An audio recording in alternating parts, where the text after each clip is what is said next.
in the meantime, let's tell you what's been going on in New Zealand. It is set to be left with a sole television news broadcaster after the US entertainment giant Warner Brothers Discovery announced the closure of Newshub. So after 34 years of being the state broadcaster, TVNZ's sole competitors, the network's closure is being put down to loss of revenues, a move that's set to leave around 300 workers jobless, including some of New Zealand's most recognised journalists. Well, the Deputy Prime Minister has labelled this a disaster for the country's democracy. The New Zealand arm of Warner Brothers Discovery reported an almost £17 million loss last year. New Zealand is currently in a technical recession, with other media companies announcing job losses or hiring freezes. Well, let's go live to Wellington to talk to Imogen Wells, a former Newshub political reporter, now a podcast host for New Zealand website Stuff.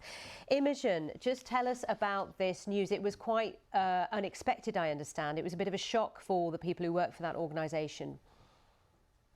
It was hugely shocking. As we understand it, staff were called into a meeting at 11 a.m. Wednesday morning, New Zealand time, and were delivered this news. The writing has somewhat, in a way, been on the wall to a degree. Newshub's been on a hiring freeze, at least ever since I left, which was about 2022.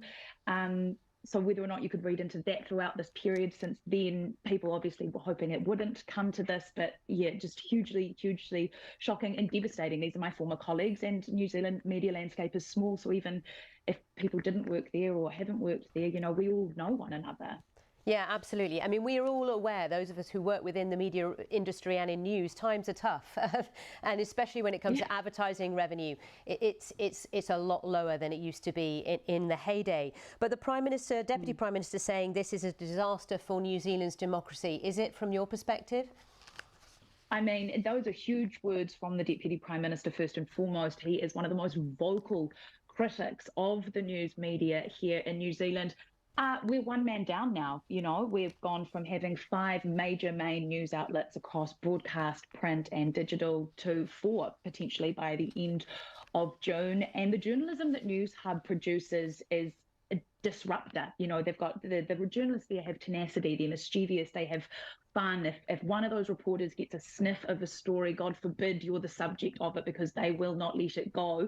Sure, some of those journalists will hopefully be re-employed by other media outlets in New Zealand, but to lose an entire network where everyone working there has that disruptive factor to them is going to be massive. But is this not where we're headed, Imogen? I mean, you yourself, you've moved from analogue TV to a podcast and a website. Is that not where we're all headed? Should I start looking for a new job? I won't tell you what to do, but I mean, it is a wider trend, right? We know eyeballs, ears, attention spans are online. And when we say online, we're not talking about traditional websites anymore, are we? We're talking about apps, we're talking about TikTok, we're talking about Instagram. People want their news when they want it, when they decide when they want it in 60 seconds. And that is the future. And media outlets are trying to keep up with that, aren't they? But the worry, though, isn't it, is the worry is about the manipulation of the message and what people are actually seeing and listening to and reading. And that's the concern, isn't it, going forward? Totally. I mean, news outlets are there to fact check, they're there to scrutinise. And when you remove that fact checking capability and just simply trust someone on TikTok who's chucked their phone up in front of their face, it's really concerning. We're in an age of mis and disinformation, and look, it's grim, and people need to trust news media, and they need to keep engaging in it. What's the outlook, Imogen? We mentioned that New Zealand is in recession. What is the outlook for the economy, for those who are trying to look for jobs now, etc.? Look, it's tough. I won't put any rose-tinted glasses on. It's not looking good. It certainly doesn't feel good. Obviously, the news that we have today doesn't feel good.